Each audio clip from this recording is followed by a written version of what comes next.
if the body's really blocked, the equivalent of low energy terrain of phase 1, viral, degenerative, cancer terrain, the equivalent would be blocked regulation, where the body doesn't respond to good things. You know, you might talk to someone and say, you should really, start exercising, oh, I tried that, it didn't help. I didn't lose any weight, I didn't feel any better, I didn't have more energy, I didn't feel any worse, but I didn't feel any better.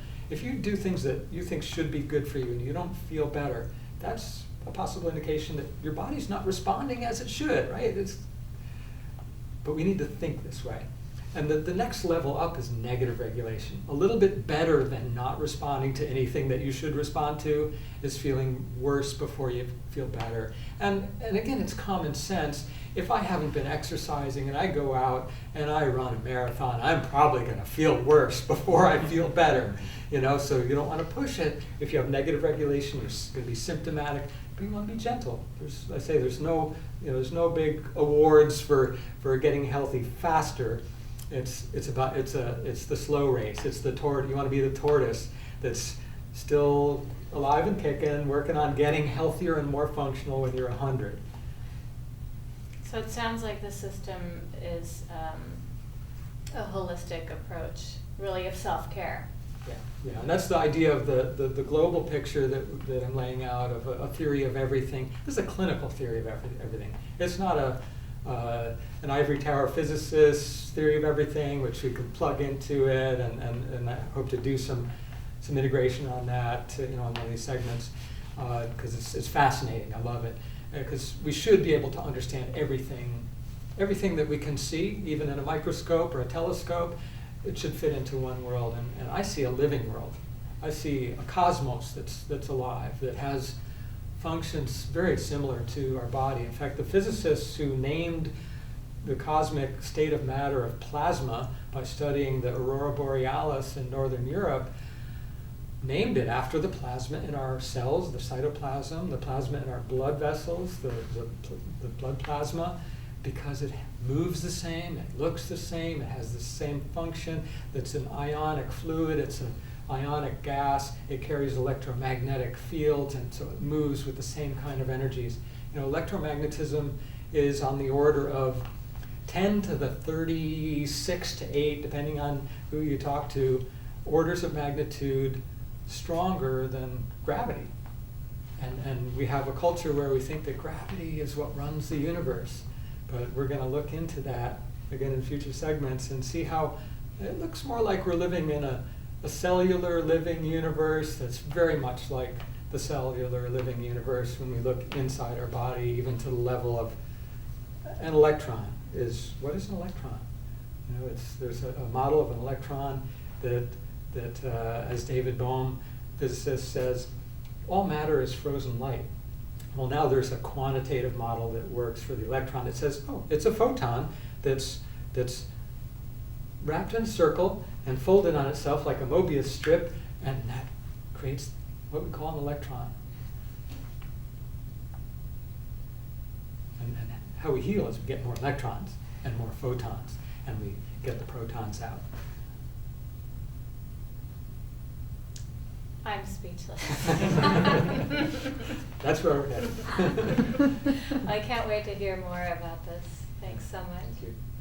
So you're saying like a cold or a flu is healthy, so would that be considered a safe phase 5 symptom, or is that the cold or wild, flu?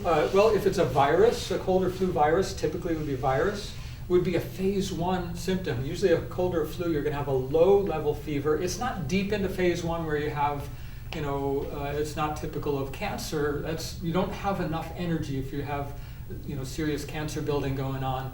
Your immune system doesn't have enough energy to produce a fever at all. The flu comes through and you don't even think you got it. The virus comes in your body, it might reproduce and move on, but you don't get immune reaction. That takes energy.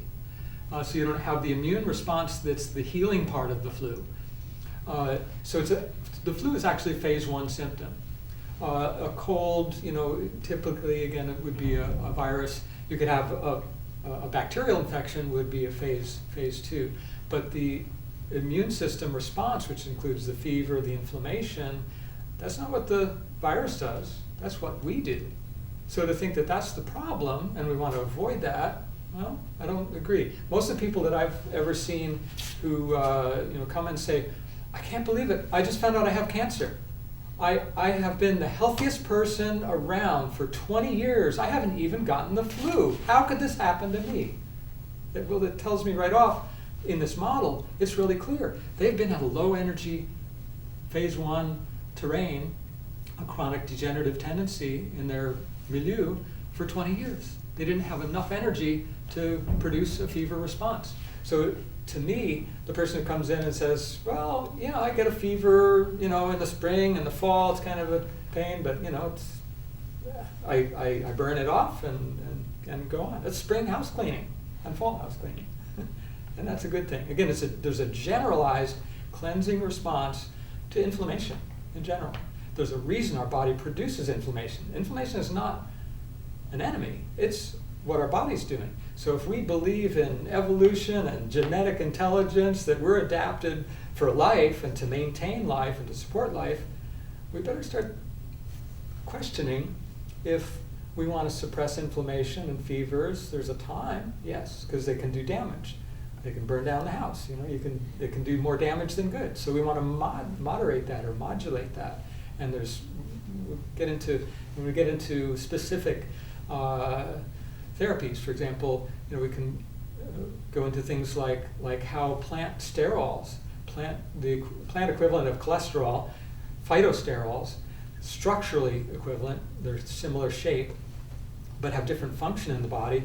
They're actually among the most important fats in the body, and for a couple thousand years of commerce, we've been filtering them out of our oils.